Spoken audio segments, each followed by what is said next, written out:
নিঃশব্দ নন্দন আড্ডায় কথায় কথায় বারবার করে টেনে আনতেন তার প্রিয় কবি রবি ঠাকুরকে, তুলে আনতেন মার্কেজের কথাও। আজ তার প্রয়াণে একেবারে শোকস্তব্ধ নন্দন।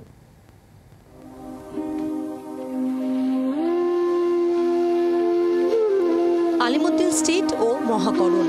মুখ্যমন্ত্রী থাকাকালীন মূলত এই ছিল বুদ্ধদেব ভট্টাচার্যের বৃত্ত, কিন্তু এর বাইরে নন্দন ছিল তাঁর সাংস্কৃতিক আশ্রয়। সেখানে তিনি ডুবে যেতেন প্রিয় কবি সাহিত্যিকদের নিয়ে আড্ডায়। রবীন্দ্রনাথ ঠাকুর ছিল তাঁর প্রিয় কবি। লাতিন আমেরিকার সাহিত্যিক গ্যাব্রিয়েল গার্সিয়া মার্কেজ ছিল তাঁর প্রিয় সাহিত্যিক। নন্দনে বাংলার কবি, সাহিত্যিক, চলচ্চিত্র পরিচালকদের সঙ্গে আলাপ আলোচনায় বুদ্ধবাবুর মুখে বারবার উঠে আসত এদের কথা। আবার বাঙালির সংস্কৃতি নিয়েও তার আগ্রহ ছিল তুঙ্গে। বুদ্ধবাবুর প্রয়াণে শোকস্তব্ধ তাঁর স্বাধীন নন্দন। চলচ্চিত্র সম্পর্কে তার যথেষ্ট জ্ঞান এবং চলচ্চিত্রের প্রচার প্রসার যাতে বাড়ে এবং যাতে বাংলা চলচ্চিত্র একটা জায়গায় পৌঁছয় সে ব্যাপারে উনি সচেষ্ট ছিলেন।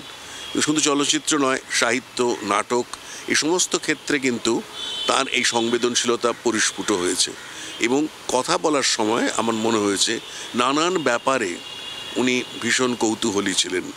তাই যে কোনো বাক্যালাপ ওর সঙ্গে খুব কৌতূহল উদ্দীপক ছিল।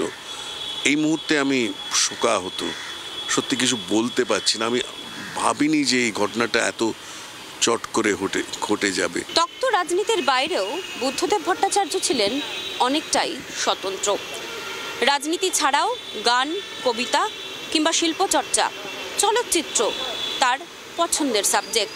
আর তাই আলিমুদ্দিন স্ট্রিট কিংবা রাইটার্স বিল্ডিংয়ের গণ্ডি ছাড়িয়ে তিনি যেখানে এসে সব থেকে বেশি সময় কাটাতেন সেটা এই নন্দন চত্বর। নন্দন চত্বরে স্বাভাবিকভাবেই আজ শূন্যতা। জি 24 ঘন্টার জন্য ক্যামেরায় অমিত দাসের সঙ্গে মৌমিতা চক্রবর্তী, কলকাতা। বাংলার আওয়াজ, বাঙালির আবেগ, জি 24 ঘন্টা।